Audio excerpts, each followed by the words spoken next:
Katta haj mavsumi boshlanishi bilan firibgarliklar ham urchimoqda. 18 ming dollar olib, fuqarolarni hajga yubormagan shaxs qo'lga olindi. Andijon viloyati Asaka tumanida fuqarolarni haj ziyoratiga yuborishni va'da qilib, 18 ming AQSh dollari pul talab qilgan shaxs ushlandi.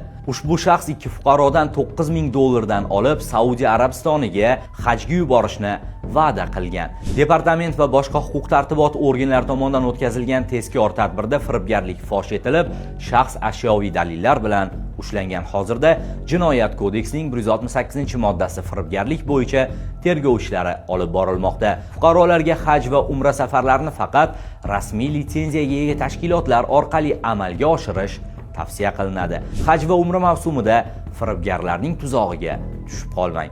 Anhoruzda qoling va bizni ijtimoiy tarmoqlarda kuzatishda davom eting.